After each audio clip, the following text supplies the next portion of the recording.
secrétaire général des Nations Unies, Monsieur l'administrateur du Programme des Nations Unies pour le développement, Excellences, Mesdames et Messieurs, permettez-moi au nom de la République démocratique du Congo d'exprimer notre profonde appréciation aux Nations Unies pour avoir placé les minéraux critiques au cœur d'une réflexion véritablement mondiale.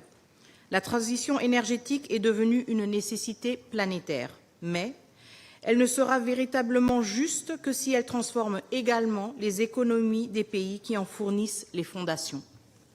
Pendant trop longtemps, les pays producteurs ont été perçus principalement à travers le prisme de l'extraction.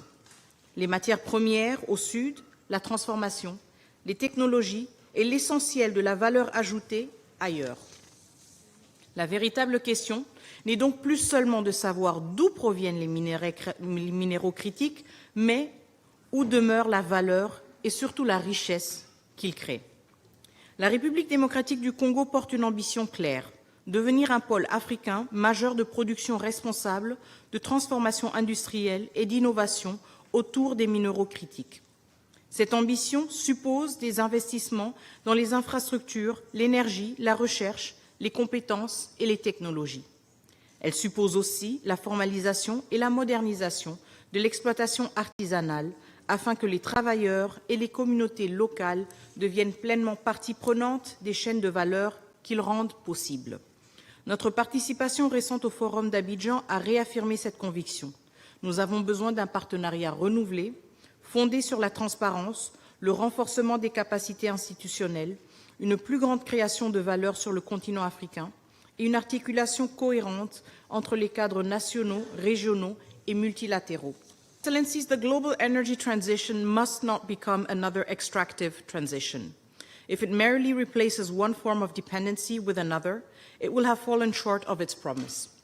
Yesterday, under the Democratic Republic of the Congo's presidency of the Security Council, we convened an area formula meeting on natural resources and conflict prevention.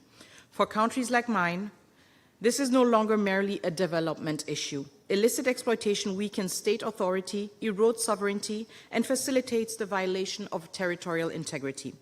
Let's take, for example, the small town of Rubaya in North Kivu province. It illustrates this starkly. Its mines account for an estimated 15% of global tantalum demand. According to the United Nations group of experts, at least 1,400 tons of coltan were smuggled into Rwanda during the first year following their seizure by the Rwanda-backed M23, generating an estimated $800,000 US every month for the armed group. Yet, despite this damning evidence, designation under the United Nations sanctions regime has yet to materialize. This reveals both insufficient enforcement of existing tools and a wider gap in the international architecture, which still too often confines natural resource governance to the development sphere, even when illicit exploitation sustains armed conflict, erodes sovereignty, and violates territorial integrity. This is why the Democratic Republic of the Congo is advocating, during its mandate at the Security Council and beyond, for a more coherent framework linking natural resources to conflict prevention, international peace and security, and shared prosperity.